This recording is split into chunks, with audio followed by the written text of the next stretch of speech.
Good evening students. সবাই শুনতে পাচ্ছ কথা?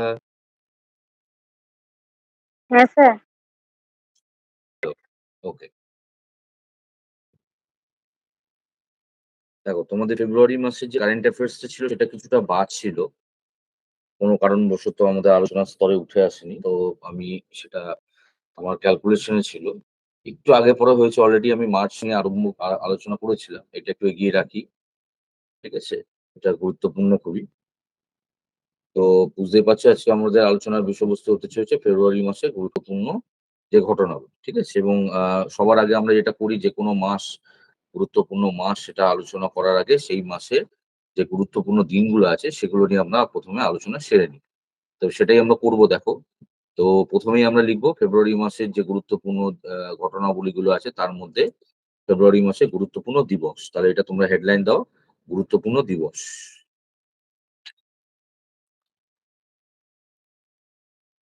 গুরুত্বপূর্ণ দিবস।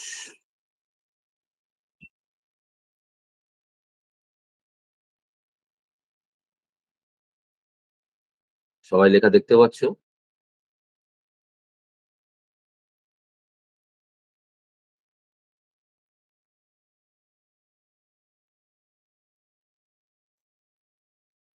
তো প্রথমেই দেখো, যে দিনটা প্রথমে গুরুত্বপূর্ণ সেটা হচ্ছে তোমার পয়লা মার্চ, যেটা পালন করা হয়।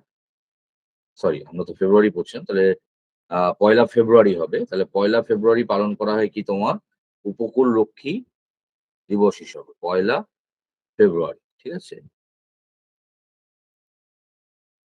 ফেব্রুয়ারি কি পালন করা হয়? উপকূল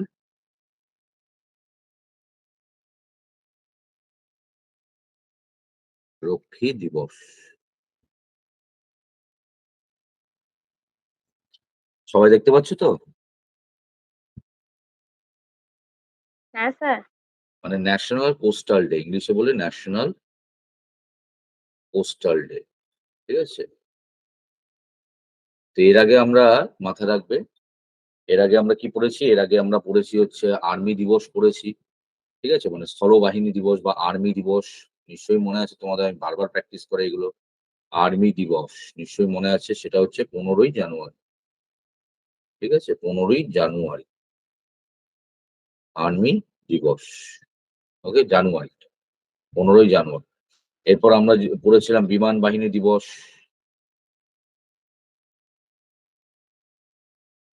বিমান বাহিনী বিমান বাহিনী দিবস, এটাও আমরা পড়েছিলাম। তাহলে বিমান বাহিনী দিবস পালন করা হয় 8ই অক্টোবর। 8ই অক্টোবর। ওকে। এবং আমরা পড়েছিলাম নৌবাহিনী দিবস। নৌবাহিনী দিবস পালন করা হয় কবে? 4ই, এটা 8ই কিন্তু, হ্যাঁ? এটা 8 হবে, 8ই। আর 4ই ডিসেম্বর, 4ই ডিসেম্বর এটা হচ্ছে তোমার নৌবাহিনী দিবস। 4ই ডিসেম্বর হচ্ছে নৌবাহিনী দিবস।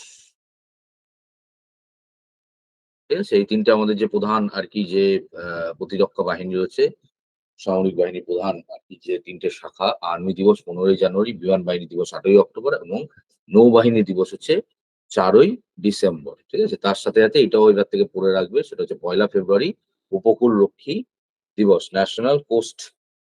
ঠিক আছে? National coast guard day, coastal নয়, ন্যাশনাল কোস্ট গার্ড ডে।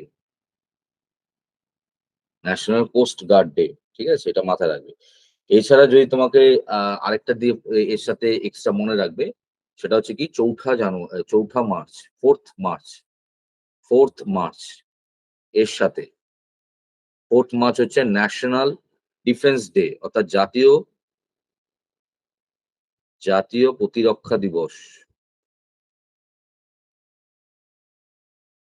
জাতীয় প্রতিরক্ষা দিবস, ন্যাশনাল তোমার ডিফেন্স ডে। ঠিক আছে? জাতীয় প্রতিরক্ষা দিবস কবে পালন করা হয়? 4th March. বোঝা গেল? ক্লিয়ার সবার? তাহলে 4th ফেব্রুয়ারি উপকূল রক্ষী দিবস, ন্যাশনাল কোস্ট গার্ড ডে, তার সাথে এইগুলো এক্সট্রা আর্মি দিবস, বিমান বাহিনী দিবস, তারপর তোমার নৌবাহিনী দিবস। ঠিক আছে? এবং তার সাথে জাতীয় প্রতিরক্ষা দিবস, এগুলো কিন্তু সমানভাবে গুরুত্বপূর্ণ। সবাই লিখে নিয়েছো? ১লা ফেব্রুয়ারি এবং তার সাথে আনুষঙ্গিক এই জিনিসগুলো তোমাদের আলোচনার স্তরে রাখতে হবে। হয়েছে? সবাই লিখেছো? হ্যাঁ স্যার। ওকে। এরপর লিখবে কি? এরপর লিখবে ২রা ফেব্রুয়ারি। ২রা ফেব্রুয়ারি। তোমরা জানো এই দিনটা খুবই গুরুত্বপূর্ণ। ২রা ফেব্রুয়ারি।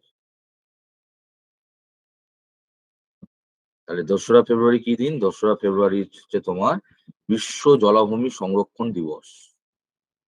বিশ্ব জলাভূমি সংরক্ষণ দিবস। ঠিক আছে? ন্যাশনাল ওয়ার্ল্ড তোমার ওয়েটল্যান্ড কনজারভেশন ডে, অর্থাৎ বিশ্ব জলাভূমি সংরক্ষণ দিবস কবে পালন করা হয়? ২রা ফেব্রুয়ারি। খুবই গুরুত্বপূর্ণ। তোমরা জানো ১৯৭১ সালে রামসারে ১৯৭১ সালে ইরানের রামসারে, কোথায়? ইরানের রামসার। ইরানের রামসার বলে একটি শহর আছে, সেখানে জলাভূমি সংরক্ষণ চুক্তি, মানে জলাভূমি যেগুলো রয়েছে ওয়েটল্যান্ড, এই ওয়েটল্যান্ডকে বলা হয় নেচারের কি বলা হয়? কিডনি অফ নেচার বলা হয়। জলাভূমিকে কি বলা হয়? কিডনি অফ নেচার, অর্থাৎ প্রকৃতির বৃক্ষ। তো ১৯৭১ সালে এগুলো ইম্পোর্টেন্ট তথ্য নোট ডাউন করে নেবে। ১৯৭১ সালে ইরানের রামসার বলে যে শহর আছে, সেখানে জলাভূমিকে সংরক্ষণ করার জন্য একটি চুক্তি আরকি স্বাক্ষরিত হয়। একটি চুক্তি হয়েছিল, যার নাম ছিল হচ্ছে রামসার চুক্তি। রামসার চুক্তি মাথায় রাখবে। তাহলে পরীক্ষায় দেয় রামসার চুক্তি কিসের জন্য বিখ্যাত বা রামসার চুক্তি কিসের সাথে সম্পর্কিত? তাহলে রামসার চুক্তি হচ্ছে কোথায় অবস্থিত? ইরানে অবস্থিত। ১৯৭১ সালে এই চুক্তি সম্পাদিত হয়েছিল। এটা কিসের সম্পর্কিত? জলাভূমি সংরক্ষণ। কেন জলাভূমিকে সংরক্ষণ করা দরকার? কারণ জলাভূমি হচ্ছে প্রকৃতির বৃক্ষ বলা হয়। ঠিক আছে? এবং এই আরকি দিনটিকে যে এটি যে আরকি পালন করা হয়েছিল, এটাকে স্মরণীয় করতে প্রত্যেক বছর ২রা ফেব্রুয়ারি বিশ্ব জলাভূমি দিবস আরকি সংরক্ষণ দিবস হিসেবে পালন করা হয়। ঠিক আছে? এবং ভারতবর্ষ এই রামসার চুক্তিতে যুক্ত হয়েছিল ১৯৭৫ সালে। এটা মাথায় রাখবে। ভারত রামসার চুক্তিতে যোগদান করেছিল ১৯৭৫ সালে। ভারত এতে যুক্ত হয়। ঠিক আছে? এটা মাথায় রাখবে। অর্থাৎ এই যে জলাভূমি, এটাকে সংরক্ষিত করার জন্য আরকি বিভিন্ন উদ্যোগ, যেসব জলাভূমিগুলো প্রায় ভালনারেবল, মানে যেগুলো বিপদগ্রস্ত, সেগুলোকে রামসার আরকি তকমা দিয়ে সেগুলোকে সংরক্ষণ করা হয়। ঠিক আছে? পৃথিবীতে সবচেয়ে বেশি এরকম রামসার সাইট রয়েছে কোথায়? ব্রিটেনে। মাথায় রাখবে। ঠিক আছে? পৃথিবীতে সবচেয়ে বেশি রামসার সাইট কোথায় রয়েছে? ব্রিটেনে। ঠিক আছে? আর এই মুহূর্তে ভারতে ৮০ টি, ঠিক আছে? ৮০ টি রামসার সাইট রয়েছে। রামসার সাইট মানে জলাভূমি। ঠিক আছে? বিপদগ্রস্ত আরকি যে জলাভূমিগুলো রয়েছে, যেগুলোকে সংরক্ষণের জন্য বিভিন্ন পদ্ধতি অবলম্বন করা হয়। তাহলে এই মুহূর্তে ভারতে ৮০ টি কি হয়েছে তোমার? রামসার আরকি সাইট রয়েছে। এবং সবচেয়ে বেশি রামসার আরকি সাইট বা রামসার অঞ্চল রয়েছে ভারতে কোন রাজ্যে? তামিলনাড়ুতে। এটা মাথায় রাখবে। ঠিক আছে? তাহলে পৃথিবীর যদি বলে, পৃথিবীর নিরিখে সবচেয়ে বেশি রামসার সাইট কোথায় রয়েছে? সেটা রয়েছে ব্রিটেনে। আর যদি বলা হয় ভারতে এই মুহূর্তে কত রয়েছে? ৮০ টি। এবং ভারতে কোন রাজ্যে সবচেয়ে বেশি রামসার সাইট রয়েছে? উত্তরটি হবে অবশ্যই তামিলনাড়ু। ওকে? ক্লিয়ার? হ্যাঁ স্যার। আর তার সাথে মাথায় রাখবে পশ্চিমবঙ্গে ২টি রামসার সাইট রয়েছে। একটি কি? একটি হচ্ছে পূর্ব কলকাতা জলাভূমি, পূর্ব কলকাতা। পশ্চিমবঙ্গে যদি বলো, ২ টো রামসার এরকম আরকি জলাভূমি রয়েছে, রামসার সাইট রয়েছে। পূর্ব কলকাতা জলাভূমি, ইস্ট কলকাতা ওয়েটল্যান্ড, যেটা জলাভূমির তকমা পায় ২০০২ সালে। আর সুন্দরবন ২০১৯। পশ্চিমবঙ্গে ২ টো আর কি রয়েছে তোমার সংরক্ষিত জলাভূমি রয়েছে, রামসার সাইট রয়েছে। একটা হচ্ছে পূর্ব কলকাতা জলাভূমি ২০০২ সালে পায়। আর সুন্দরবন ২০১৯ সালে। এটা মাথায় রাখবে।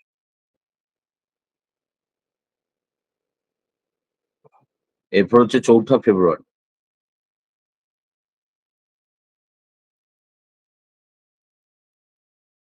বিশ্ব ক্যান্সার দিবস। বিশ্ব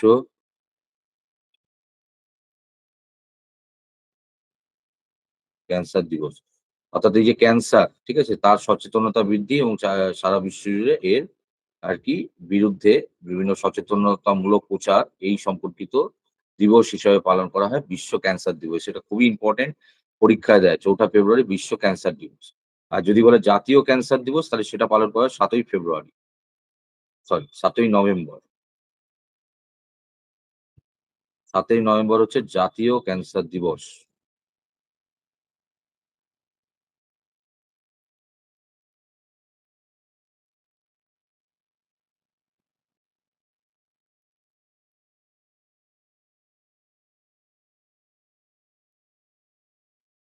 জাতীয় ক্যান্সার দিবস। ওকে? নেক্সট যেটা আমাদের জন্য গুরুত্বপূর্ণ সেটা হচ্ছে ১১ই ফেব্রুয়ারি।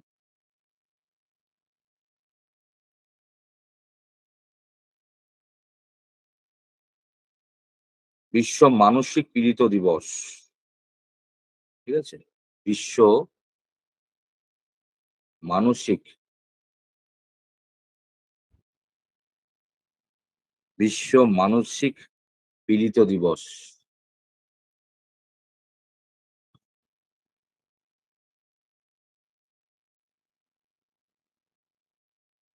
World mental ill health day.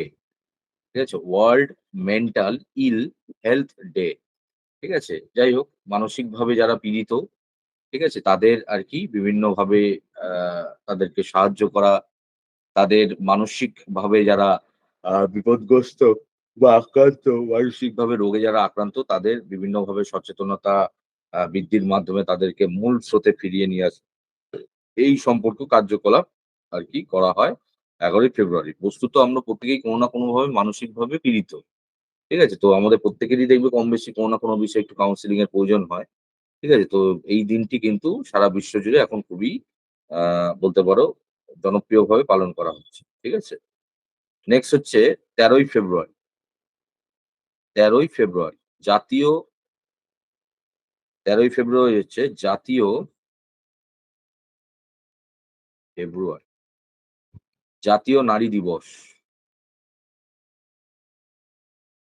জাতীয় নারী দিবস। Very important. জাতীয় নারী দিবস। দেখো আমরা সাধারণত আন্তর্জাতিক নারী দিবস জানি যেটা ৮ই মার্চ পালন করা হয়।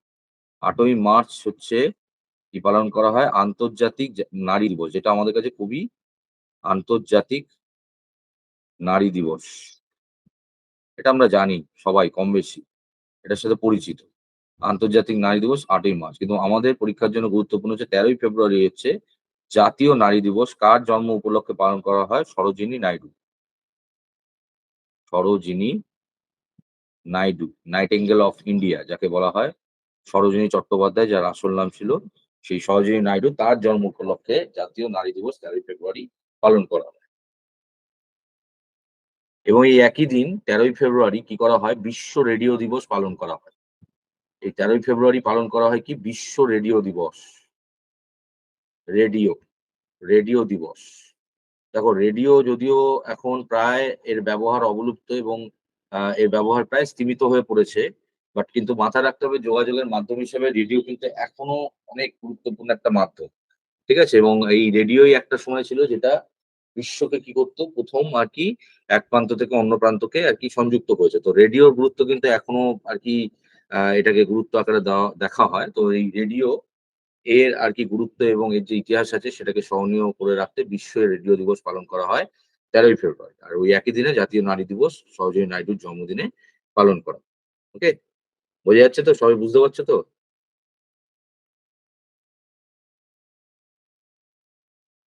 হ্যাঁ, স্যার। Very good. নেক্সট চলে আসে ২০ ফেব্রুয়ারি। বিশ্ব সামাজিক ন্যায় অধিকার দিবস। ২০ ফেব্রুয়ারি কি পালন করা হয়? বিশ্ব সামাজিক ন্যায় অধিকার দিবস।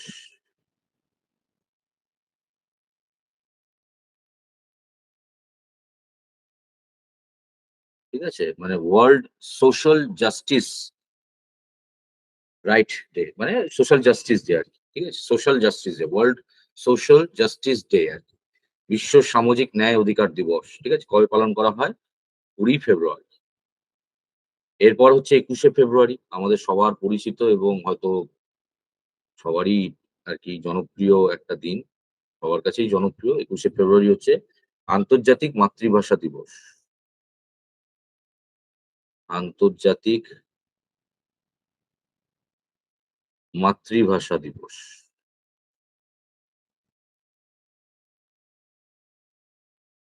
ওকে, 21শে ফেব্রুয়ারি হচ্ছে আন্তর্জাতিক মাতৃভাষা দিবস। এরপর হচ্ছে 24শে ফেব্রুয়ারি।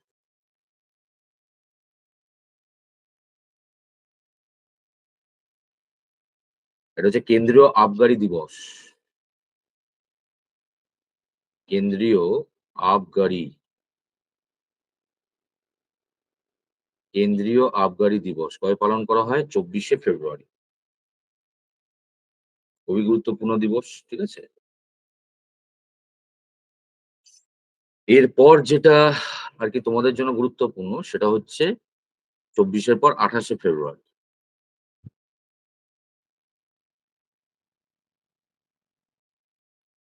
এটা হচ্ছে জাতীয় বিজ্ঞান দিবস।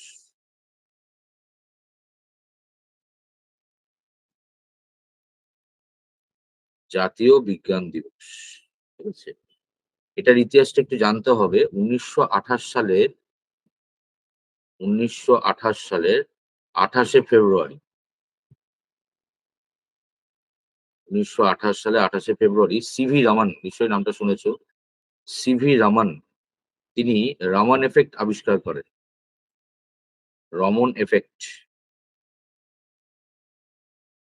রমন এফেক্ট, রমন এফেক্ট আবিষ্কার করেন, যা আলোর বিচ্যুতি সম্পর্কিত। বিচ্ছুরণ, আলোর বিচ্ছুরণ যে হয়, স্ক্যাটারিং অফ লাইট।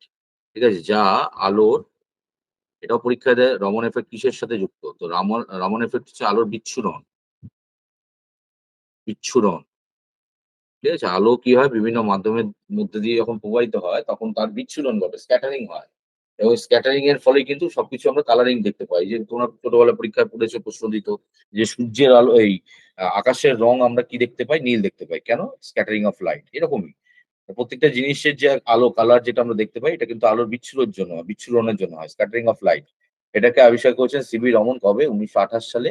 এবং এই আবিষ্কারের জন্য 1930 সালে তাকে কি দেওয়া হয়? তাকে নোবেল দেওয়া হয়, ফিজিক্সে নোবেল পান। এটাও পরীক্ষা দেয় তিনি কবে নোবেল পেয়েছিলেন। সিবি রমন নোবেল পেয়েছিলেন, লিখে রাখো। এর জন্য 1930 সালে তাকে নোবেল দেওয়া হয়। তিনি ছিলেন প্রথম আর কি ভারতীয় আর কি বিজ্ঞানী যিনি কিন্তু কি পেয়েছেন? নোবেল পেয়েছেন। প্রথম ভারতীয় অবশ্যই নোবেল প্রাপক ছিলেন আমাদের রবীন্দ্রনাথ ঠাকুর। কিন্তু প্রথম কোনো আর কি,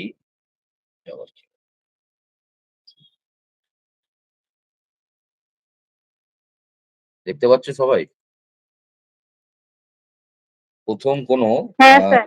ভারতীয় যিনি বিজ্ঞানে নোবেল পেয়েছিলেন তিনি ছিলেন সিভি রমন, 1930 সালে। বোঝা গেল? ক্লিয়ার? হ্যাঁ স্যার। চল, তাহলে এইগুলো ছিল সেই গুরুত্বপূর্ণ দিনগুলো যেগুলো আমাদের আলোচনা করতে হয়। ঠিক আছে, এইবার দেখো আমরা এই ফেব্রুয়ারি মাসে সবচেয়ে গুরুত্বপূর্ণ যে ইভেন্ট গুলো ছিল সেগুলো আমরা আলোচনা করবো। এগুলো আমরা দিনগুলো আলোচনা সেরে নিলাম। এবার আমরা এগিয়ে যাচ্ছি আমাদের যে গুরুত্বপূর্ণ ঘটনাবলী। তো প্রথম প্রশ্নটা দেখো কি বলছে, খুবই গুরুত্বপূর্ণ। প্রথম প্রশ্ন হচ্ছে নীতি আয়োগ। ঠিক আছে, প্রথমেই বলে রাখি নীতি আয়োগ আমাদের এখন কি করে, যে সমস্ত ডেটা গুলো আছে সেগুলো আর কি পাবলিশ করে। নীতি আয়োগ ভারতের সর্বোচ্চ নীতি নির্ধারক সংস্থার নাম হচ্ছে নীতি আয়োগ। তো নীতি আয়োগ সম্প্রতি তারা একটা ডেটা পাবলিশ করেছে, সেখানে দাবি করা হচ্ছে যে 2014 সালে যেখানে কর্মযোগ্য আর কি যুবকদের আর কি সংখ্যা ছিল 33.9, সেটা 2024 সালে বেড়ে কত দাঁড়িয়েছে।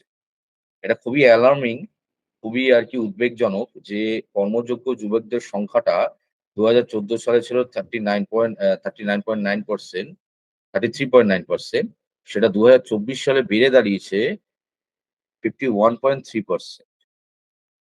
কর্মযোগ্য যুবকদের, এটা কে বলছে? নীতি আয়োগ বলছে।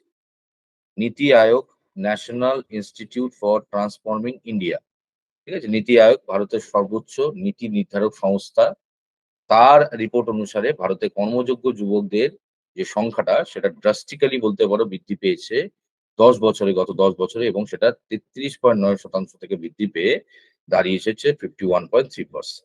ওকে, এটা মাথায় রাখতে হবে। নেক্সট বলছে এই যে বাজেট, ঠিক আছে, বাজেট পেশ করা হয়েছে, ঠিক আছে, তো এই বাজেট, আচ্ছা আমাকে বলো দেখি বাজেট ডে কবে পালন করা হয় ভারতে, এইটা তোমরা একটু অ্যাড করে নিও তোমাদের খাতায়। বলো দেখি জাতীয় বাজেট দিবস কবে পালন করা হয়?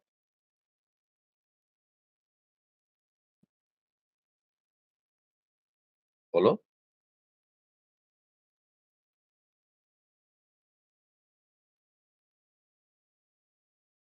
শুনতে পাচ্ছ সবাই?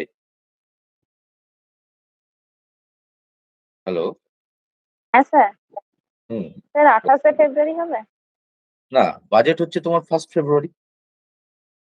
1 ফেব্রুয়ারি, ঠিক আছে, 1 ফেব্রুয়ারি হচ্ছে তোমার কি বাজেট ডে। হ্যাঁ, এটা ওই যে একটু আগে তোমাদের ফেব্রুয়ারি লিখলাম, দেখো উপকূল রক্ষী বাহিনী দিবস লিখলাম না, ওখানে তোমরা লিখে রাখতে পারো যে কি দাঁড়াচ্ছে, 1 ফেব্রুয়ারি হচ্ছে তোমার ভারতে বাজেট দিবস হিসেবে পালন করা হয়। ঠিক আছে? আচ্ছা। এবার হ্যাঁ মজার স্যার। বিষয়, হ্যাঁ, এই যে মজার বিষয় হচ্ছে এই যে আমাদের যে বাজেট পেশ করা হলো, তাহলে এখানে তোমাকে মাথায় রাখতে হবে যে এই বাজেটে সবচেয়ে বেশি বরাদ্দ করা হয়েছে কিসে এবং সবচেয়ে কম বাজেট করা হয়েছে কিসে? কি হবে?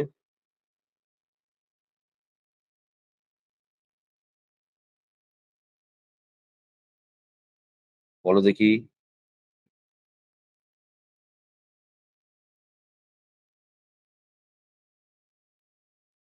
দেখো ২০২৪ সালে যে বাজেট এসেছে সেখানে সবচেয়ে বেশি বরাদ্দ করা হয়েছে কোথায়? সামরিক খাতে।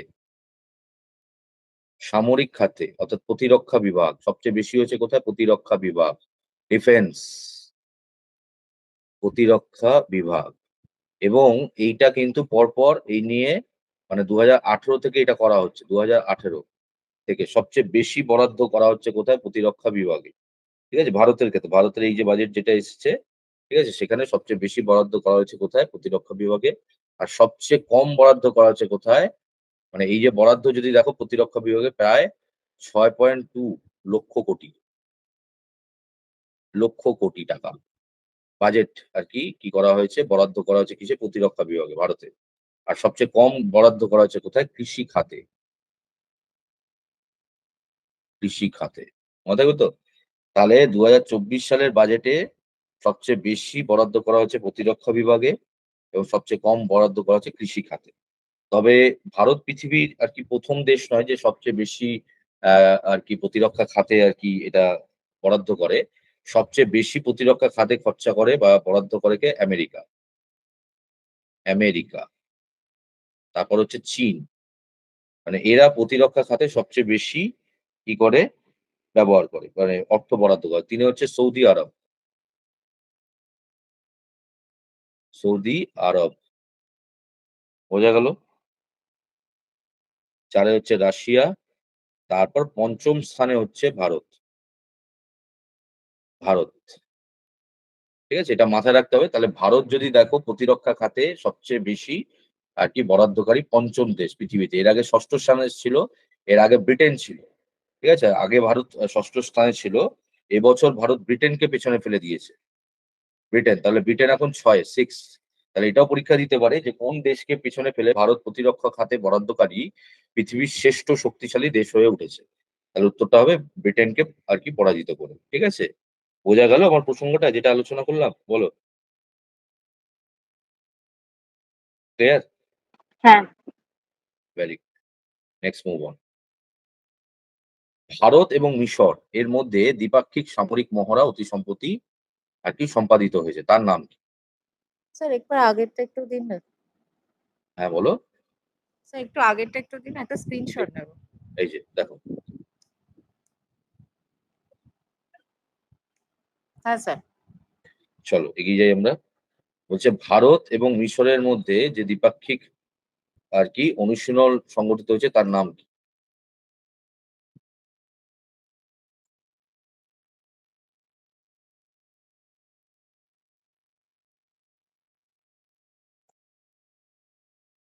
কি হবে?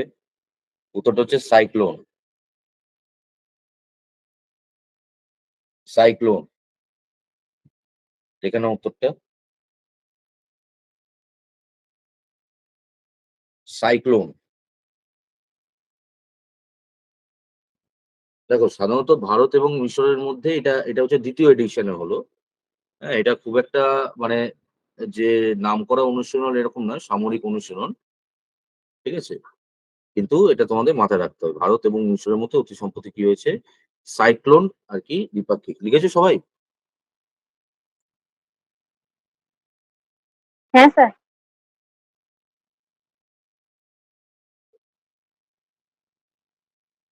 সাইক্লোন। নেক্সট। কি হবে এটা?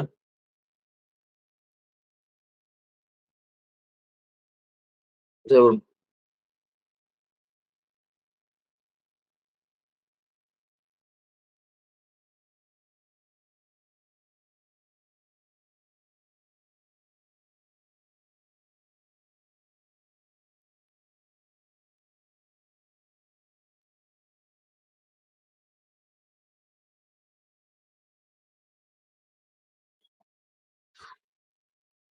বলো কোন বিমানবন্দরকে অতি সম্প্রতি আন্তর্জাতিক বিমানবন্দর বলে ঘোষণা করা হয়েছে?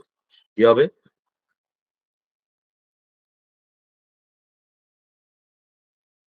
কোন বিমানবন্দরকে অতি সম্প্রতি আন্তর্জাতিক বিমানবন্দর ঘোষণা করা হয়েছে? কি হবে উত্তরটা? এটা হচ্ছে সুরাট। সুরাট আর কি বিমানবন্দরকে অতি সম্প্রতি গুজরাটে এটিকে অতি সম্প্রতি আন্তর্জাতিক বিমানবন্দর হিসেবে ঘোষণা করা হয়েছে। তো সুতরাং এই মুহূর্তে দাঁড়িয়ে ভারতের টোটাল আন্তর্জাতিক বিমানবন্দরের সংখ্যা হলো 25টি।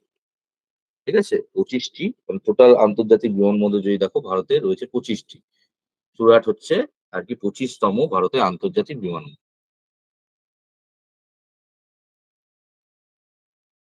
আশা করি এটা তোমাদের কাছে পরিচিত প্রশ্ন, একটু আগে আলোচনা করলাম। কি হবে? 4th ফেব্রুয়ারি। হুম, 4ই ফেব্রুয়ারি। তাহলে 4ই ফেব্রুয়ারি কি পালন করা হয়? বিশ্ব ক্যান্সার দিবস পালন করা হয়। 4th ফেব্রুয়ারি। Very good. আর জাতীয়টাও মাথায় রাখবে, that is 7th November. Next. এই প্রশ্নটা অলরেডি আমাদের আলোচনায় এর আগে উঠে এসছে। আবার আমি দিয়েছি, খুবই গুরুত্বপূর্ণ। সারা দেশব্যাপী একই এবং অভিন্ন ধর্মীয় আইন চালু করা প্রথম ভারতীয় আর কি রাজ্য কোনটি? বিধানসভায় আর কি এই সংক্রান্ত বিল পাস করেছে। ধর্মীয় আইন, একই এবং অভিন্ন ধর্মীয় আইন সারা আর কি ভারতে প্রথম কোন রাজ্যের বিধানসভায় পাস হয়েছে? কি হবে উত্তরটা? উত্তরাখণ্ড। উত্তরাখণ্ড। Very good. তাহলে উত্তরটা হচ্ছে উত্তরাখণ্ড। ঠিক আছে? তাহলে উত্তরাখণ্ড হচ্ছে ভারতীয় সংবিধান 44। ঠিক আছে? ইউনিফর্ম সিভিল কোড নিয়ে আলোচনা রয়েছে ভারতীয় সংবিধানের অনুচ্ছেদ 44।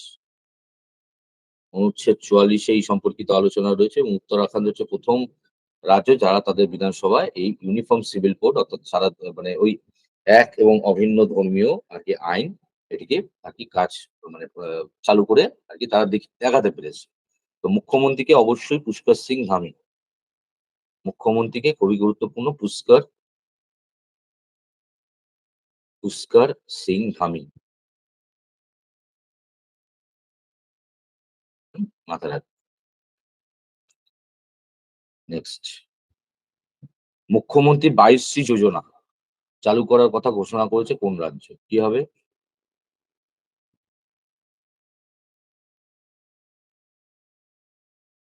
মুখ্যমন্ত্রী 22C যোজনা এটা ঘোষণা করেছে মহারাষ্ট্র সরকার।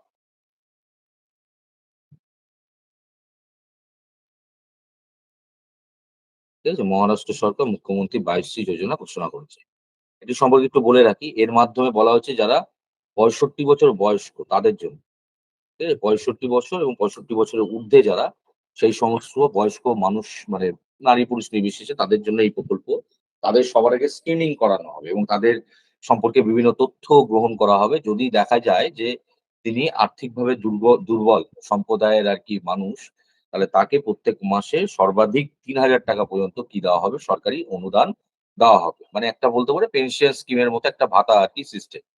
ঠিক আছে? কিন্তু এটাতে উপভোগী কারা হবে? যাদের বয়স ৬৫ বছর এবং তার ঊর্ধ্বে। ঠিক আছে? তারাই আরকি এই আরকি সুযোগের সাথে তারা যুক্ত হতে পারে। হ্যাঁ? ৩,০০০ টাকা আরকি সর্বাধিক তাদের দেওয়া যেতে পারে এই প্রকল্পের মাধ্যমে। যারা আর্থিকভাবে যারা দুর্বল তাদের জন্যই শুধুমাত্র। ওকে? এবং অবশ্যই মুখ্যমন্ত্রীকে একনাথ শিন্ডে তোমরা জানো। মুখ্যমন্ত্রী হচ্ছে একনাথ শিন্ডে। আর উপমুখ্যমন্ত্রী মহারাষ্ট্রের উপমুখ্যমন্ত্রী হচ্ছে কে? অজিত পাওয়ার। উপমুখ্যমন্ত্রী অজিত পাওয়ার।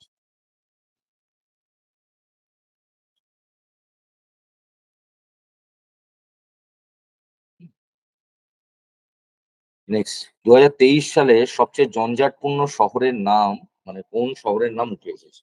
সবচেয়ে জঞ্জাট মানে ট্রাফিক আরকি যে জ্যাম হয় তাতে পৃথিবীর ১ম আরকি সারিতে কোন রাজ্যের নাম কোন শহরের নাম উঠে এসেছে? কি হবে? স্যার এটা কি চায়নাতে?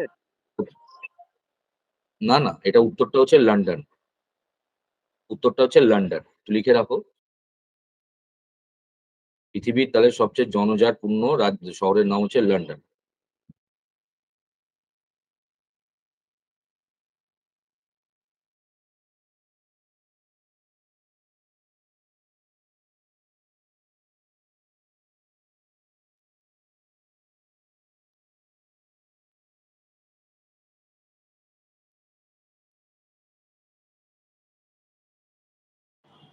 ঠিক আছে? জাস্ট একটা তথ্য তোমাদের দিয়ে রাখি। টমটম মানে নামটা খুবই মজাদার। টমটম। টমটম বলে হ্যাঁ, একটা আরকি আন্তর্জাতিক সংস্থা রয়েছে। তো এরা কি করেছে? এরা এই সার্ভেটা করেছে এবং তাদের সার্ভে অনুসারে পৃথিবীর সবচেয়ে জঞ্জাটপূর্ণ শহর হচ্ছে লন্ডন। এবং মজার বিষয় হচ্ছে এই লন্ডনে মানে ওই তথ্য অনুসারে লন্ডনে প্রত্যেকটা ব্যক্তির প্রতিদিন জঞ্জাটের কারণে প্রায় ২৯ মিনিট ১৩ সেকেন্ড আরকি সময় প্রতি জনপিছু নষ্ট হয়। লন্ডনের কথা বলছি। লন্ডনে অর্থাৎ এতটাই জঞ্জাটপূর্ণ যে প্রত্যেকটা মানুষের জীবনের প্রত্যেক দিনে ২৯ মিনিট ১৩ সেকেন্ড আরকি ১৩ সেকেন্ড সময় নষ্ট হয়। এই তালিকার ৬ষ্ঠ স্থানে রয়েছে ভারতের ১ম এবং ৬ষ্ঠ স্থানে রয়েছে বেঙ্গালুরু।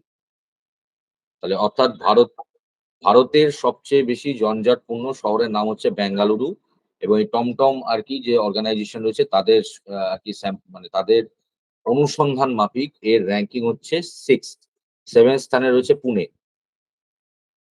মানে ভারতের এই দুটো রাজ্য কিন্তু উপরের সারিতে রয়েছে যথারীতি। ঠিক আছে? কথাটা বোঝা গেল? যেটা বললাম বলো?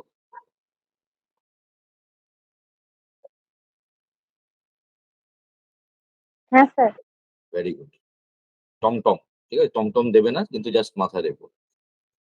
Next Filmfare award 69th Filmfare অ্যাওয়ার্ডে আরকি ঘোষণা হয়েছে সেখানে সেরা চলচ্চিত্রের তকমা পেয়েছে কোন movie? That is 12 fail. 12 fail. সেরা চলচ্চিত্রের তকমা পেয়েছে 12 ফেল। সেরা পরিচালকের তকমা পেয়েছে কে?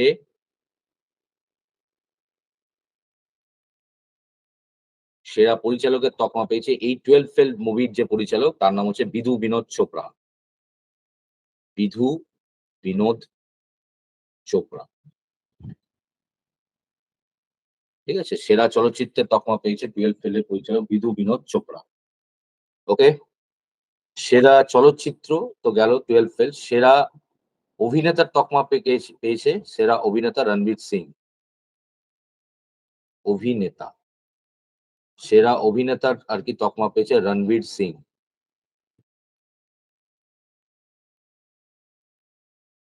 সরি রণবীর কাপুর হবে। Extremely sorry. রণবীর কাপুর ওই অ্যানিমাল মুভির জন্য। অ্যানিমাল মুভিতে তো রণবীর কাপুর ছিলেন, তাই না? রণবীর কাপুর বোঝা গেল? সেরা অভিনেতা অ্যানিমাল মুভির জন্য। আর সেরা অভিনেত্রী পেয়েছেন তকমা পেয়েছেন তার wife Alia Bhatt.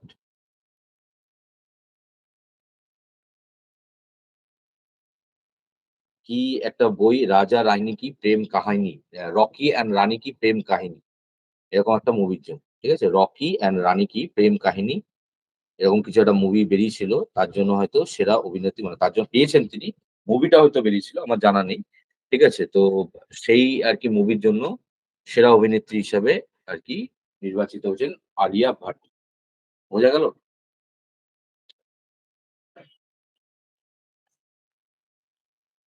Clear?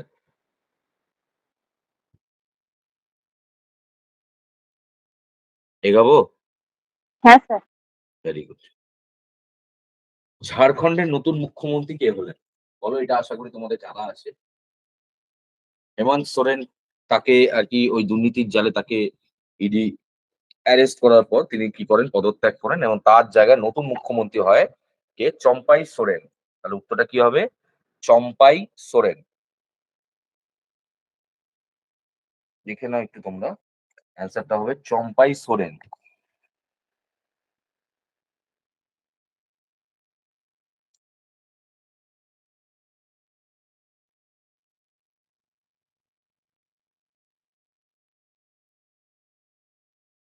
Champai Soren. Next, বিশ্বের বৃহত্তম আন্তর্জাতিক কারুশিল্প, কারুশিল্প মানে হস্তশিল্প মেলা, সেটা হচ্ছে সুরাজকুন্ড মেলা। ঠিক আছে, এটি প্রতি বছর অনুষ্ঠিত হয় কোথায়? That is Haryana.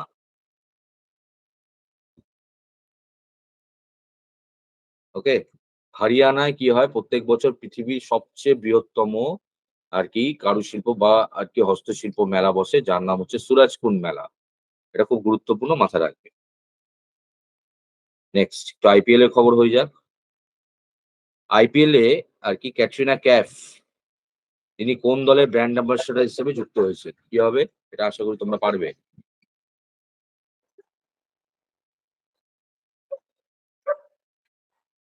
কি হবে? ক্যাটরিনা ক্যাফ তিনি আইপিএল এ কোন দলের হয়ে আর কি ব্র্যান্ড অ্যাম্বাসেডর যুক্ত হচ্ছেন? CSK, Chennai Super Kings. ঠিক আছে, মাথায় রাখবে। চেন্নাই সুপার কিংস অফ কি হয়েছে? তার ব্র্যান্ড অ্যাম্বাসেডর কে হয়েছে? তোমার ক্যাটরিনা ক্যাফ। ওকে, এবং এই দলের অবশ্যই নতুন ক্যাপ্টেন হয়েছে, তোমরা জানো, ঋতুরাজ গায়কোয়াড়। ঠিক আছে, চেন্নাই সুপার কিংস এর নতুন আর কি ক্যাপ্টেন হচ্ছে ঋতুরাজ গায়কোয়াড়, মহেন্দ্র সিং ধোনির জায়গায়। আর এই দলের কোচ হচ্ছে কে? Stephen Fleming. Coach Stephen Fleming. ঠিক আছে, স্টিফেন ফ্লেমিং। আচ্ছা, আমাকে বলো দেখি কেকেআর এর কোচের নাম কি?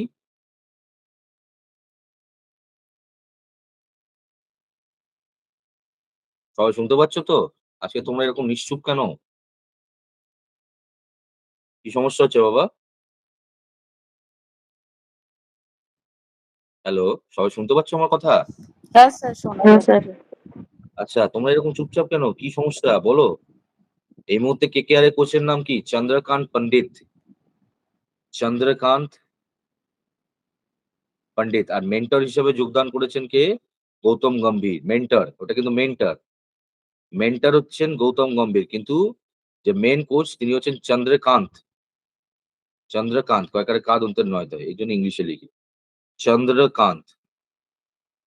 চন্দ্রকান্ত পণ্ডিত। ঠিক আছে, এর আগে কে ছিলেন? তোমার ব্রেন্ডন ম্যাকালাম ছিলেন। ব্রেন্ডন ম্যাকালাম ছিলেন, কিন্তু তিনি ওই ইংল্যান্ডের আর কি প্রধান কোচের দায়িত্ব পাওয়ার পর এখন এই পদে কে হয়েছেন? চন্দ্রকান্ত পণ্ডিত। পণ্ডিত। ওকে, মাথায় রাখবেন। নেক্সট,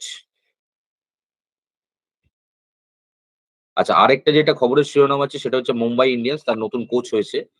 তোমাকে সরি, নতুন ক্যাপ্টেন হয়েছে, কিন্তু তোমাকে আশা করে এরকম প্রশ্ন দেবে না যে মুম্বাই ইন্ডিয়ান্স এর নতুন ক্যাপ্টেন কে হয়েছে। হার্দিক পান্ডিয়া, এটা আমরা সবাই জানি। তোমাকে দিতে পারে মুম্বাই ইন্ডিয়ানের, তাহলে কোচ কিন্তু অপরিবর্তিত রয়েছে। মুম্বাই ইন্ডিয়ান্স এর কোচ কিন্তু কে রয়েছে? Mark voucher. এটা একটু মাথা রাখবে। Mark voucher. মার্ক বাউচার, বা হস্যই চার, বাউচার। ঠিক আছে, তো আগে মানে কোচ অপরিবর্তিত রয়েছে, ক্যাপ্টেন পরিবর্তিত হয়েছে। যেমন সিএসকে এর ক্ষেত্রে হলো স্টিফেন ফ্লেমিং, তিনি দীর্ঘদিন ধরে ক্যাপ্টেন এবং তিনি অপরিবর্তিত রয়েছেন, কিন্তু কোচ মানে ক্যাপ্টেন পরিবর্তিত হয়েছে। ঠিক আছে, এগুলো কিন্তু মাথায় রাখবে। নেক্সট, অনূর্ধ্ব 19 এর বিশ্বকাপ 2024 সংগঠিত হয়েছে ঠিক আছে, এবং সেখানেও রেজাল্টটা কি হয়েছে, রেজাল্টটা সেম হয়েছে যেটা এবছর তোমার মানে ওয়ার্ল্ড কাপের হয়েছে। অর্থাৎ অনূর্ধ্ব 19 বিশ্বকাপ 2024 জিতেছে কে? অস্ট্রেলিয়া। অস্ট্রেলিয়া জিতেছে। কাকে পরাজিত করে? ভারতকে। পরাজিত কে হয়েছে? ভারত। যেটা আমরা দেখলাম ওয়ার্ল্ড কাপের ক্ষেত্রেও রেকর্ডটা ছিল, সেটাকে এখানে সেম রিপিটেশন হচ্ছে, পরাজিত হয়েছে ভারত। ফাইনালে আর কি হয়েছে, ঠিক আছে? কোথায় হয়েছে এটা? এটা হয়েছে সাউথ আফ্রিকায়। মানে এই যে ফাইনাল খেলাটা, এটা হচ্ছে সাউথ আফ্রিকা। কোথায়? উইলি মোর স্টেডিয়াম। ঠিক আছে? সাহারা পার্ক। লিখে নাও, ফাইনালের স্টেডিয়ামের নাম কি ছিল? সাহারা পার্ক, উইলি মোর। উইলি মোর ক্রিকেট স্টেডিয়াম। উইলি মোর ক্রিকেট স্টেডিয়াম, এটা কোথায়? দক্ষিণ আফ্রিকা।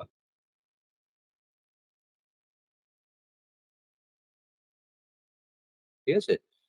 অনূর্ধ্ব 19 এর 2024 ফাইনাল জিতেছে আর কি সাউথ আফ্রিকা, ভারতকে পরাজিত করে। কোথায় হয়েছে? সাহারা পার্ক, উইলি মোর স্টেডিয়াম, দক্ষিণ আফ্রিকা। স্যার জিতেছে কে স্যার? দক্ষিণ আফ্রিকা? না, বারবার বলছি যে ওই যে তোমার যেটা বিশ্বকাপের রেকর্ড সেটাই রিপিটেড হয়েছে। জিতেছে অস্ট্রেলিয়া। অস্ট্রেলিয়া। আচ্ছা আচ্ছা স্যার। জিতেছে অস্ট্রেলিয়া। আর মানে হয়েছিল খেলাটা দক্ষিণ আফ্রিকায়। হ্যাঁ, মানে পার্ক এটা কোথায় হয়েছে? এটা মানে ভেন্যু যদি বলে, কোথায় হয়েছে, সংগঠিত হয়েছে কোথায়, বোঝা গেল? হ্যাঁ হ্যাঁ স্যার, ঠিক আছে। হ্যাঁ, মানে এটা মনে রাখাটা খুবই সোজা। বিকজ ওয়ার্ল্ড কাপের এবছরের যা আর কি রেকর্ডটা ছিল সেটাই হয়েছে। মানে হ্যাঁ ওয়ার্ল্ড কাপেও সেটাই। তো এবছর অস্ট্রেলিয়া জিতে গেল। ঠিক আছে? আমাদের খুবই দুঃখের সাথে আমরা পরাজিত হলাম। যাই হোক, চলে আসছে নেক্সট। কি বলছে? ভারত এবং কোন সংস্থা, ঠিক আছে, তোমার আহ ব্রহ্মপুত্র নদীর তীরের বন্যা এবং ভাঙনের ঝুঁকি মোকাবিলায় প্রায় $200 মিলিয়ন ঋণ স্বাক্ষর করেছে। কি হবে? ভারত এবং কোন সংস্থা কি করেছে? ভারতকে আর কি ঋণ দিয়েছে কোন সংস্থা? কিসের জন্য? ব্রহ্মপুত্র নদীর তীরে বন্যা এবং মানে বন্যা এবং ভাঙন, ঠিক আছে, তার ঝুঁকি মোকাবেলার জন্য। উত্তরটা কি হবে? ADB, Asian development bank. Asian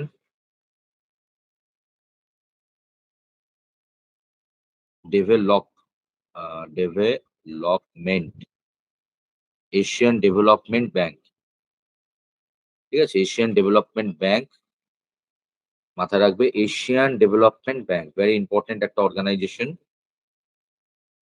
development bank, ওকে, মাথায় রাখবে। তাহলে এশিয়ান ডেভেলপমেন্ট ব্যাংক কি করেছে? ভারতকে প্রায় $200 মিলিয়ন আর কি কি করেছে? ঋণ দিয়েছে। কিসের জন্য? এটাও উল্টো দিক থেকে ঘুরিয়ে প্রশ্ন দিতে পারে। এটা কবে তৈরি হয়েছিল এশিয়ান ডেভেলপমেন্ট ব্যাংক? 1966। আর এর হেডকোয়ার্টার কিন্তু কোথায়? ফিলিপিন্সের মান্ডালুইয়ং। ঠিক আছে? এর হেডকোয়ার্টার আগে ম্যানিলাতে ছিল, সেটা এখন পরিবর্তিত হয়েছে। এশিয়ান ডেভেলপমেন্ট ব্যাংকের আগে হেডকোয়ার্টার ছিল ম্যালিনা, সেটা আমরা পড়তাম। এখন এটা কিন্তু হয়ে গেছে কোথায়? ওই মেট্রো সিটি ম্যালিনায় নতুন জায়গা হচ্ছে, সেটা নাম হচ্ছে ডালু মানডালুইয়ং। ঠিক আছে? মানডালুইয়ং ফিলিপাইন্সের একটি শহর। আগে ছিল ম্যানিলাতে ছিল, ওইটা আরো আর কি শহর অঞ্চলে এসছে, সেটার নাম হচ্ছে এখন ম্যান্ডালুইয়ং।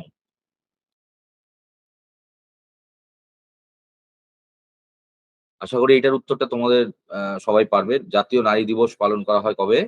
একটু আগেই আলোচনা করলাম। কি হবে? 13ই ফেব্রুয়ারি। ভেরি গুড, 13ই ফেব্রুয়ারি।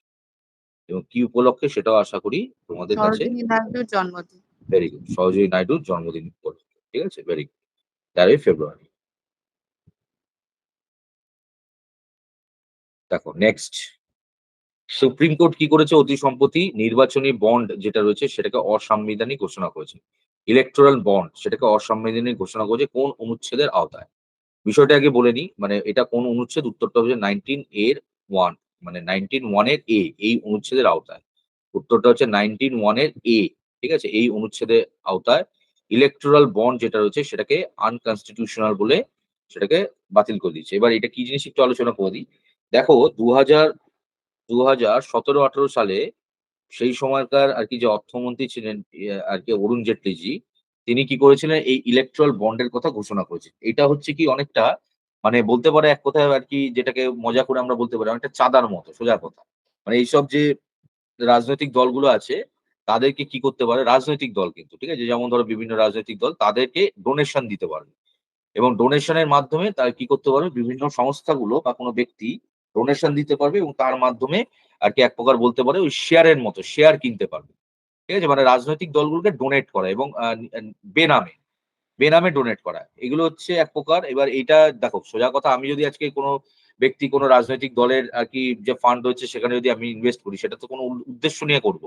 মানে আগামী দিনে আমি সেই রাজনৈতিক দলটিকে ধরো ক্ষমতায় আনতে সাহায্য করব, বা দলটি যদি ক্ষমতায় আসে তাহলে আমি বেআইনিভাবে বিভিন্ন ক্ষমতা মানে বিভিন্ন উপকার পাওয়ার আরকি আমার মধ্যে প্রবণতা থাকবে।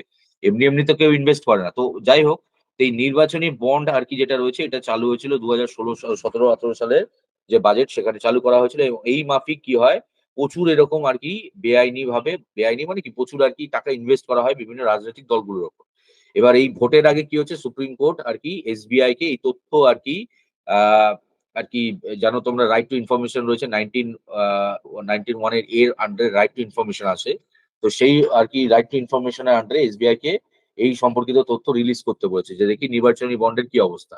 এবার সেটা করতে গিয়ে দেখছে কি, এই যে নির্বাচনী বন্ড এর মাধ্যমে সবচেয়ে বেশি লাভবান হয়েছে আরকি কেন্দ্রীয় সরকারের আরকি ক্ষমতাশীল দল রয়েছে বিজেপি, তারা। অর্থাৎ সবচেয়ে বেশি ইলেকট্রাল বন্ড ইস্যু করা হয়েছে কোন পার্টির আরকি খাতে হচ্ছে, ২য় স্থানে রয়েছে একটি আঞ্চলিক পার্টি যার নাম হচ্ছে তৃণমূল কংগ্রেস। মানে বিজেপি সেটা একটা সর্বভারতীয় দল, সেখানে প্রচুর টাকা আরকি লেনদেন হয়েছে বা সেখানে প্রচুর ইনভেস্ট হয়েছে। সেটা বলতে পারো এটা কাম্য। মানে কেন্দ্রীয় সরকারের ক্ষমতা রয়েছে। কিন্তু ২য় স্থানে উঠে এসছে এমন একটি আঞ্চলিক দল, মানে সেখানে তো সর্বভারতীয় দলগুলো থাকার কথা। কিন্তু আঞ্চলিক দল হিসেবে ২য় স্থানে অধিকার করেছে কে? তৃণমূল কংগ্রেস। তো সঙ্গে কি করেছে সুপ্রিম কোর্ট, এই যে নির্বাচনী বন্ড যে প্রক্রিয়াটা আছে এটাকে অসাংবিধানিক বলে ঘোষণা করেছে। ঠিক আছে? তো রাইট টু ইনফরমেশন এর অধীনে এই এসবিআই কাছ থেকে এই তথ্য গ্রহণ করে এটাকে অসাংবিধানিক ঘোষণা করেছে। বোঝা গেল কি জিনিস? বলো। হ্যাঁ স্যার। Very good. হ্যাঁ স্যার। মানে চাঁদা তোলার একটা আলাদা পদ্ধতি, সোজা কথা। ঠিক আছে? নেক্সট, ভারতের এবং বিশ্বের প্রথম আরকি সম্পূর্ণভাবে সৌরচালিত বিমানবন্দরের নাম হচ্ছে কি? কোচিন বিমানবন্দর। কোচিন আন্তর্জাতিক বিমানবন্দর। ঠিক আছে? আন্তর্জাতিক তো অবশ্যই, আন্তর্জাতিক বিমানবন্দর। তাহলে ভারতের এবং বিশ্বের এটি প্রথম বিমানবন্দর যেটা পুরোপুরি আরকি সৌরচালিত। ঠিক আছে? সৌর বিপ্লব, সেটার নাম কি? Saffron revolution. তাই তো? স্যাফরন রেভলিউশন হচ্ছে সৌর বিপ্লব সম্পর্কিত। S for saffron, S for solar revolution. মাথায় রাখবে। Next, Dangal girl. ঠিক আছে? দাঙ্গল গার্ল সোহানী ভাটনেকার। তুমি দেখেছো আ তোমার ওই যে মেয়েটি, একটি ছোট্ট মেয়ে, ঠিক আছে? তো সে মারা গেছে। ঠিক আছে? মানে তার একটি অটো ইমিউন ডিজিজ ছিল। ইমিউনিটি রিলেটেড আরকি ডিজিজ ছিল। তো একদম বাচ্চা মেয়েটি, যেটা ছোটবেলায় ছোট চুলে দেখবে আ আরকি পাট্টা করেছিল। তো ওই মেয়েটি মারা গেছে। দাঙ্গল গার্ল হিসেবে খ্যাত যে মেয়েটি, সেটি মারা গেছে। ঠিক আছে? তো কি কারণে মারা গেছে? তার একটি রোগ হয়েছিল। যে রোগটি হচ্ছে অটো ইমিউন রোগ। সৈনী ভাটনাগর। তো কোন রোগে তিনি আক্রান্ত ছিলেন? বলতে পারবে কেউ?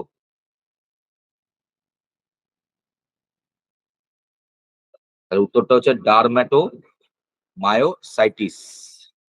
রোগটা হচ্ছে কি? মাটো ডারমাটো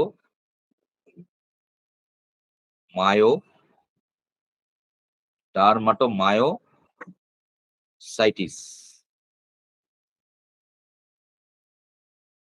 ডারম্যাটোমায়োসাইটিস। হ্যাঁ? এই রোগে, এটা হচ্ছে একটা অটো ইমিউন ডিজিজ। এই রোগে আক্রান্ত হয়ে মাত্র ১৯ বছরে মেয়েটি মারা গেছে। খুবই দুর্ভাগ্যজনক ঘটনা। ওকে? বোঝা গেছে? নেক্সট, আইপিএল এ সর্বকালের সেরা দলের অধিনায়ক হিসাবে মনোনীত হয়েছেন কোন ক্রিকেটার? মানে বিসিসিআই, ভারতের আরকি যে প্রশাসনিক সংগঠন রয়েছে, আরকি নিয়ামক সংগঠন রয়েছে, তারা কি করেছে, অতি সম্প্রতি একটা ড্রিম টিম বানিয়েছে আইপিএল এ, এবং সেই ড্রিম টিমে মানে সর্বকালের আরকি সেরা আইপিএল টিম বানিয়েছে। তো সেই ড্রিম টিমের ক্যাপ্টেন কাকে করা হয়েছে? মহেন্দ্র সিং ধোনি। ধোনি স্যার। এমএসডি। মহেন্দ্র সিং ধোনিকে কি করা হয়েছে? সর্বকালের সেরা আইপিএল টিমের অধিনায়ক হিসাবে এমএসডি, ঠিক আছে, মহেন্দ্র সিং ধোনিকে মনোনীত করা হয়েছে। ওকে? নেক্সট, পাঞ্জাব আর কি, পাঞ্জাবের স্টেট আইকন, সামনে ভোট আছে তো, তাহলে পাঞ্জাব প্রদেশে, ভারতের পাঞ্জাব প্রদেশের স্টেট আইকন হিসেবে মনোনীত করা হয়েছে কোন আর কি ক্রিকেটারকে, মানে নির্বাচন কমিশনের তরফ থেকে। রাজ্য নির্বাচন কমিশন যেটা রয়েছে পাঞ্জাবে, তারা তাদের স্টেট আইকন হিসাবে নির্বাচনের জন্য মনোনীত করেছে কোন ব্যক্তিকে? উত্তরটা হচ্ছে শুভমান গিল। শুভমান গিল আইপিএল এ খুবই পরিচিত নাম, ইন্ডিয়ান ক্রিকেটের আর কি, ইন্ডিয়ান ক্রিকেটার শুভমান গিল। কোন দলের হয়ে খেলছে? কোন দলের ক্যাপ্টেন শুভমান গিল? জিটি, তাই তো, গুজরাট টাইটান্স। সবাই একমত তো?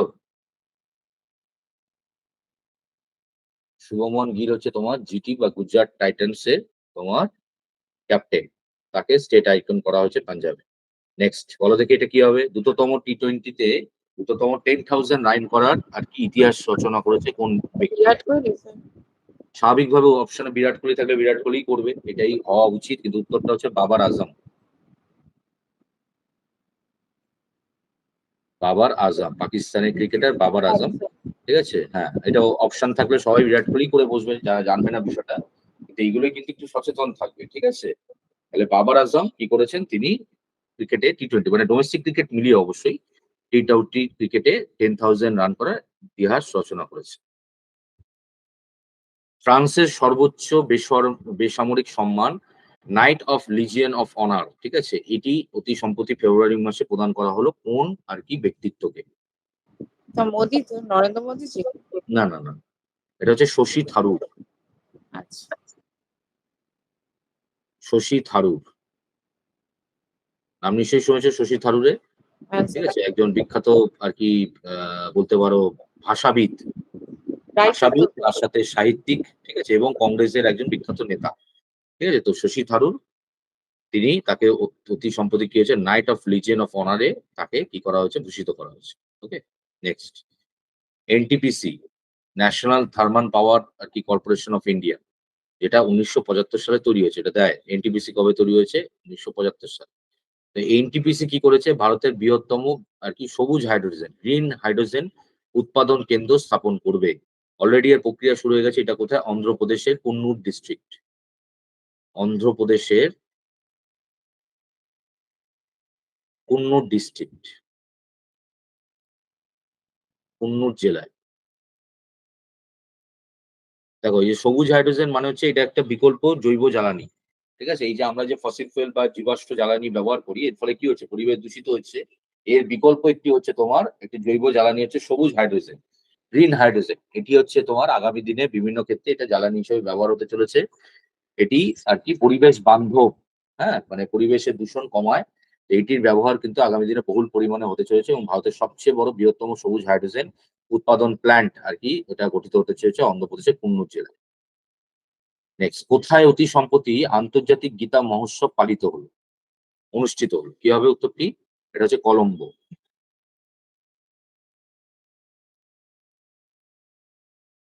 কলম্বো, কলম্বো কোথায়? শ্রীলঙ্কা। ঠিক আছে, শ্রীলঙ্কায় কলম্বোতে অতি সম্প্রতি আন্তর্জাতিক গীতা মহোৎসব পালিত হলো সারা বিশ্বব্যাপী। জুড়ে বিভিন্ন পণ্ডিতগণ তারা উপস্থিত ছিলেন, এবং সেখানে আর কি গীতার আর কি যে মহত্ব আছে সেটা নিয়ে আলোচনা। নেক্সট, দাদা সাহেব ফালকে পুরস্কার 2024-এর সেরা অভিনেতা হিসাবে কে মনোনীত হলেন? কে হবে?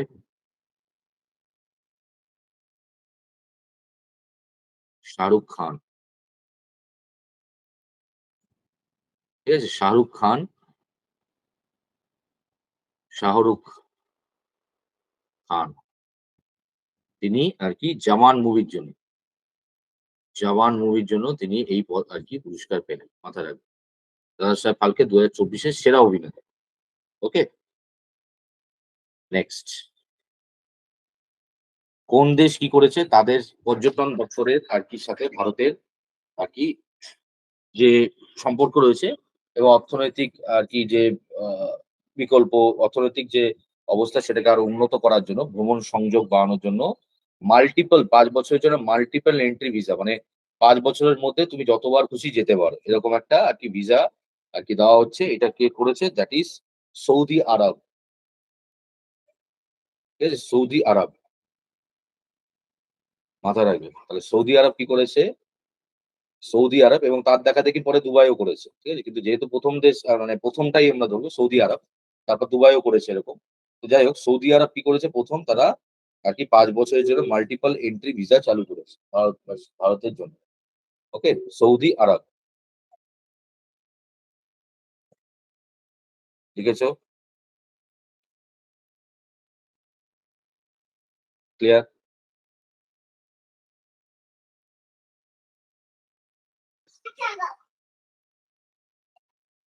লিখেছো হ্যাঁ সবাই?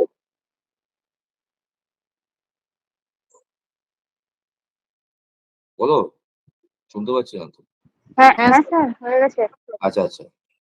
আচ্ছা, লতা মঙ্গেশকর অ্যাওয়ার্ড এবছরের আরকি প্লেব্যাক সিঙ্গার আরকি কে পেয়েছে? প্লেব্যাক সিঙ্গারের জন্য দেওয়া হয়। কে পেয়েছে? Lata Mangeshkar award playback singer Suresh Wadekar. কে পেয়েছে? সুরেশ ওয়াদেকার। সুরেশ ওয়াদেকার। তিনি কি পেয়েছেন? লতা মঙ্গেশকর অ্যাওয়ার্ড পুরস্কারে ভূষিত করা হয়েছে তাকে। ঠিক আছে? Playback singer. সেন্ট্রাল ভিজিলেন্স কমিশনের নতুন চেয়ারম্যান কে হয়েছে? ঠিক আছে? সেন্ট্রাল ভিজিলেন্স কমিশন এটা হচ্ছে ১৯৬৪ সালে তৈরি হয়েছিল। একটু মাথায় রাখবে। এটা হচ্ছে ভারতের সবচেয়ে বড় দুর্নীতি দমন আরকি বলতে পারো আ আরকি এজেন্সি বা সংস্থা। ভারতের সবচেয়ে বড় দুর্নীতি দমন সংস্থার নাম হচ্ছে সেন্ট্রাল ভিজিলেন্স কমিশন। এর চেয়ারম্যান বা এর কমিশনার হয়েছেন কে? কে হয়েছেন এ.এস. রাজীব। এ.এস. রাজীব। সাধারণত রাজীব নাম হয়, এখানে টাইটেল। এ.এস. রাজীব তিনি কি হয়েছেন? ভারতের সবচেয়ে বড় দুর্নীতি দমন যে শাখা সেন্ট্রাল ভিজিলেন্স কমিশন তার তিনি কমিশনার হিসাবে নিয়োগ আরকি তাকে করা হয়েছে। ওকে? এটা মনে আছে তোমাদের নিশ্চয়ই কেন্দ্রীয় আবগারি আরকি দিবস কবে পালন করা হয়? ২৪শে ফেব্রুয়ারি। তাই তো? সবাই একমত তো? হ্যাঁ স্যার। ২৪শে ফেব্রুয়ারি পালন করা হয় কেন্দ্রীয় আবগারি দিবস হিসাবে। ওকে? তাহলে এই ছিল আজকে আমাদের আলোচনা। আশা করি সবাই আরকি কি করেছো? লিখে নিয়েছো। তাই তো? লিখে নিয়েছো তো সবাই? হ্যাঁ স্যার। ওকে।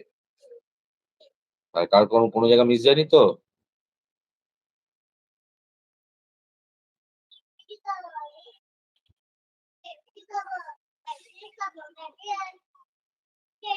আরো দ্বিতীয় বললে দুবাই।